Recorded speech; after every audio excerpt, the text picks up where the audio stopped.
Oi! Hoje iremos conhecer um pouco mais sobre as proteínas. As proteínas são compostos essenciais da nossa dieta por serem fontes de nitrogênio e energia para o nosso corpo. Nosso organismo utiliza o nitrogênio da alimentação para fabricar as nossas próprias proteínas, que desempenham uma grande variedade de funções biológicas. As enzimas, por exemplo, são um grupo de proteínas responsável por controlar as nossas reações químicas. Existem cerca de 100 mil proteínas diferentes no nosso organismo.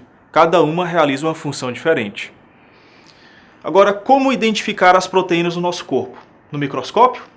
Bom, infelizmente as proteínas são pequenas demais para serem vistas ao microscópio.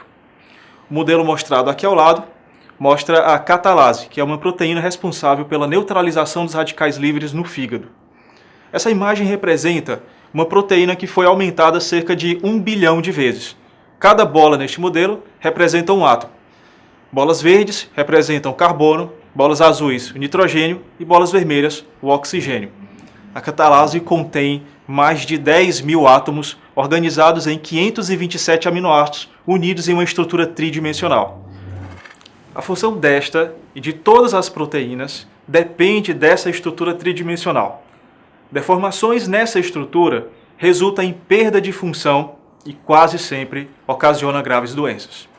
As deformações são conhecidas como desnaturação e são causadas por agentes físicos ou químicos, como o calor ou a presença de certas substâncias químicas. Então, como identificar as proteínas se elas não podem ser visualizadas diretamente? A resposta é que podemos saber muito sobre elas vendo as suas propriedades químicas e físicas em laboratório. Em 1937, um pesquisador sueco chamado Arne Tiselius desenvolve um novo método capaz de separar proteínas de acordo com sua migração em um campo elétrico. A nova técnica ficou então conhecida como eletroforese. Tiselius usou essa metodologia para separar as proteínas do plasma sanguíneo e, por seu trabalho pioneiro, recebeu o Prêmio Nobel em 1948. A metodologia da eletroforese consiste basicamente em submeter uma mistura de proteínas em um campo elétrico. Partindo do pressuposto que as proteínas possuem cargas, elas devem migrar na direção da carga oposta. Contudo, essa migração deve ser dificultada pela presença de uma matriz capaz de atrasar a migração das proteínas maiores. Difícil imaginar? Vamos então ver como seria essa metodologia na prática. Para realizar um experimento de eletroforese, precisamos primeiro ir a um laboratório que seja equipado com um sistema de eletroforese e disponha de todos os materiais necessários para realizar essa prática. O uso de jaleco e outras recomendações de biossegurança são importantes para evitar o contato com substâncias tóxicas e até mesmo a contaminação do seu experimento com suas próprias biomoléculas que são naturalmente liberadas pelo seu corpo. O experimento consiste basicamente em submeter uma mistura de proteínas a um campo elétrico, mas contudo, as proteínas precisam ser primeiramente desnaturadas e precisam ter também uma carga negativa. Essa separação ela é feita em um meio gelatinoso que é capaz de filtrar as proteínas de diferentes tamanhos. Essa matriz gelatinosa, onde serão aplicadas as proteínas, ela é feita no laboratório a partir da polimerização de duas moléculas pequenas em uma solução aquosa. As proteínas são aplicadas ao gel de eletroforese antes mesmo de serem submetidas ao campo elétrico. Depois de aplicado o campo elétrico, as proteínas precisam de uma coloração para se tornarem visíveis, uma vez que elas não são visíveis nem ao microscópio. Dividiremos então a eletroforese em 4 etapas básicas. A primeira etapa é o preparo do gel de eletroforese. A segunda etapa é a aplicação da amostra, ou seja, a proteína. A terceira etapa é a corrida eletroforética propriamente dita. E a quarta etapa é a coloração de proteínas. O gel ele é feito pela polimerização de uma mistura de duas substâncias, a acrilamida e a metileno bisacrilamida. Essa polimerização é catalisada pelo persulfato de amônio. A quantidade de acrilamida e bisacrilamida vai determinar a porosidade do gel. Quanto maior a quantidade de acrilamida, menores serão os poros. E isso vai resultar em uma maior resolução para as proteínas pequenas, porém vai deixar a corrida cada vez mais lenta e a migração das proteínas grandes vai ser cada vez mais difícil. Para esse experimento, vamos utilizar a concentração de acrilamida de 12,5%. O persulfato de amônio é muito reativo e deve ser preparado na hora da reação, sendo também o último ingrediente utilizado na fabricação do gel de eletroforese. Vamos usar aqui também o TEMED, que vai ajudar na estabilização do persulfato de amônio. Devemos também equilibrar o pH, usando aqui no caso o tampão 3 em pH 8,8. Agora, precisamos garantir que as proteínas estejam desnaturadas durante o processo da eletroforese e com carga. Para isso, iremos acrescentar o outro reagente, o dodecil sulfato de sódio, o SDS, que vai se ligar nas proteínas, desnaturar e ainda vai conferir a elas cargas negativas. Nossa reação será feita com 2,7 ml de acrilamida, bisacrilamida a 22,2%, 2 microlitros de tampão tris, 345 microlitros de água destilada, 50 microlitros de SDS a 10%, 25 microlitros de persulfato de amônio a 20% e 2,5 microlitros de TEMED. A mistura será então aplicada a um par de placas espaçadas que irá atuar como uma verdadeira forma para a solidificação do gel. Esse par de placas deve ser encaixado antes do preparo do gel para evitar a polimerização da reação precocemente. Devemos garantir que não há vazamento entre as placas.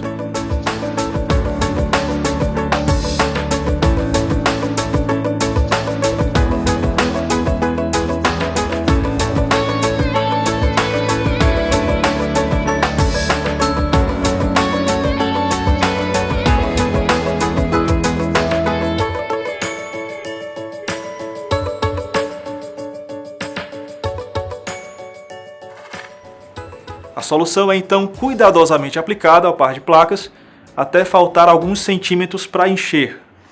Devemos cobrir a solução com etanol 95% ou butanol para evitar o contato direto com o ar, pois o oxigênio inibe a polimerização.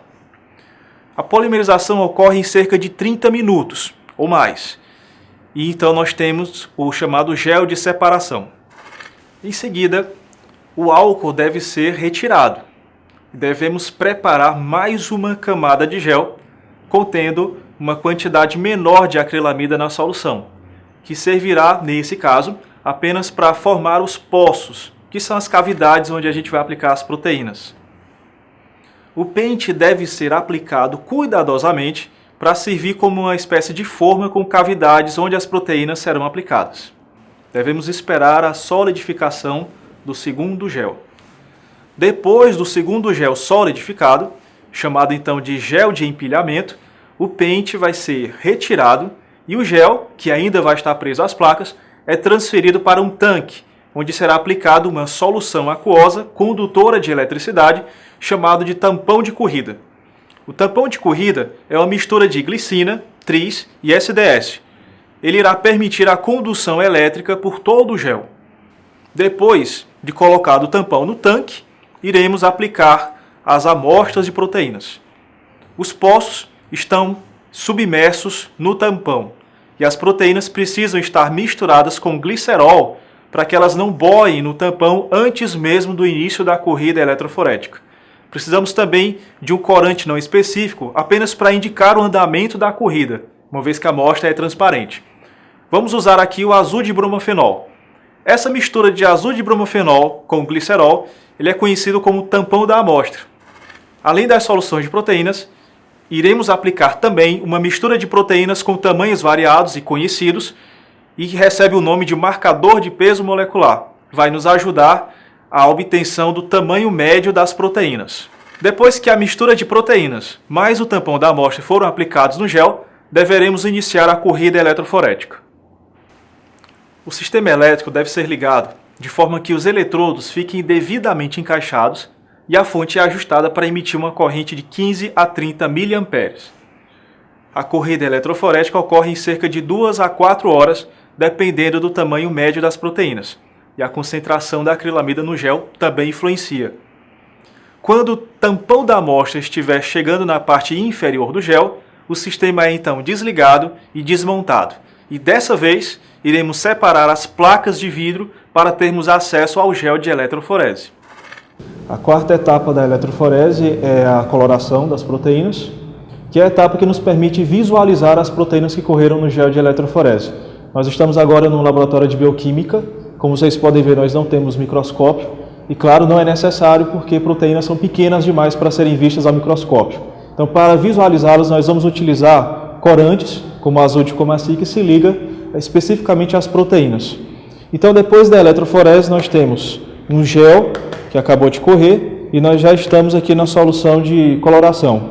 Vou adicionar mais um pouco do reagente.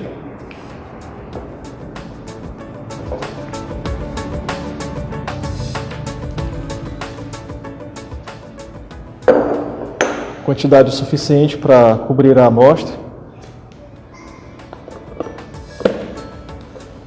E aí a gente deve levar esse recipiente contendo a solução corante para uma mesa agitadora para que fique agitando a uma velocidade aproximada de 50 a 60 rotações por minuto durante no mínimo 4 horas.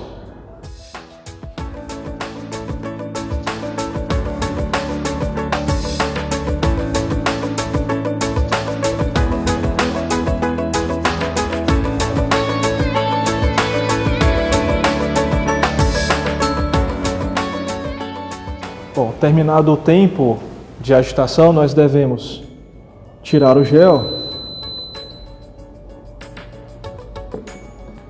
e a revelação se completa com uma solução de ácido acético a 5%. Isso para tirar o excesso da solução corante.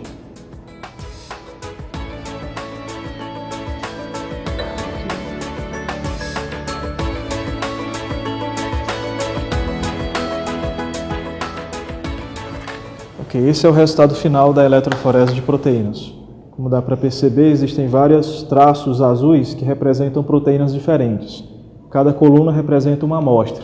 A primeira amostra contém um marcador de peso molecular e as outras 3 que são semelhantes teriam repetições de uma mesma amostra. A diversidade das proteínas podem ser observadas pelo número de bandas no gel.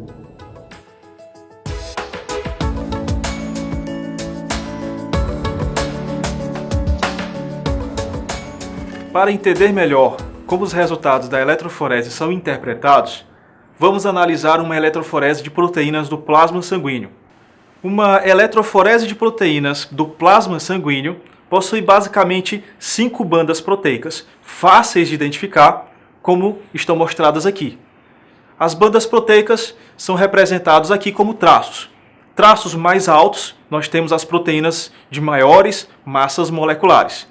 Os traços mais fortes significam uma quantidade maior de proteínas de um mesmo tipo. A primeira banda, por exemplo, é formada pela proteína de maior massa molecular e também, por coincidência, é a que está em maior quantidade. Estamos falando aí da albumina. Da segunda em diante, nós temos um grupo de proteínas conhecidas como globulinas. A primeira delas é a alfa-globulina, que forma 2 bandas, conhecidas como alfa-1 e alfa-2 globulina. A banda seguinte é a beta-globulina e a próxima a gama-globulina. A albumina é a proteína mais abundante presente no plasma sanguíneo, podendo chegar até 60% do total de proteínas do plasma. Ela irá auxiliar no transporte de substâncias e na manutenção da pressão sanguínea. A sua estrutura tridimensional, mostrada aqui, é formada basicamente por aminoácidos dispostos em espiral em uma estrutura conhecida como alfa-hélice. A alfa-1 globulina, a outra proteína, é uma classe de proteínas formado basicamente por alfa-1 antitripsina, podendo também ter outras proteínas, como a prototrombina, globulina ligadora de tiroxina e a alfa-fetoproteína. A sua estrutura tridimensional, ela também é formada por alfa-hélice e um conjunto de aminoácidos estendidos em uma forma conhecida como beta-folha, representados aqui por setas. A beta-globulina é formada por um grupo heterogêneo de proteínas e as principais seriam a beta-lipoproteína, a transferrina e o complexo C3 do complemento. A transferrina, mostrado aqui, possui um padrão eletroforético mais rápido das beta-globulinas e aumenta em casos de anemia ferropriva, causado pela deficiência de ferro, e na gravidez também. A gama-globulina é formada por imunoglobulinas, como é o caso da IgG, IgA, IgM, IgD e IgE. A IgG mostrada aqui é formado principalmente por aminoácidos dispostos em beta-folha. O aumento das imunoglobulinas está associado com casos de inflamação, neoplasia ou infecção. A eletroforese de proteínas, além de ser uma excelente ferramenta analítica, pode ser utilizada também no diagnóstico de doenças. Vejamos aqui uma eletroforese de proteínas do plasma sanguíneo de um indivíduo adulto normal. O aumento ou a redução ou até mesmo desaparecimento de bandas proteicas pode estar associado ao surgimento de doenças. Indivíduos, por exemplo, com gamopatia monoclonal de IgG apresentam uma banda das gamoglobulinas bastante aumentado em relação ao controle. Indivíduos com anemia ferropriva causado por deficiência de ferro costumam apresentar geralmente banda das beta-globulinas aumentadas em relação ao controle. Enfim, essas e muitas outras doenças podem ser identificadas com base no perfil eletroforético. Existem centenas de proteínas diferentes no plasma. Algumas bandas proteicas são puras, formadas por apenas um tipo de proteína, enquanto outras são formadas por proteínas diferentes que possuem massas moleculares semelhantes. Para proteínas que possuem a mesma massa, existem outros métodos analíticos como a focalização isoelétrica que são úteis para sua separação e identificação. A eletroforese permite separar moléculas com base em sua massa molecular, e essa metodologia tem sido crucial para o desenvolvimento de outros métodos analíticos, como por exemplo análise de DNA, como é o caso da eletroforese de DNA e o sequenciamento.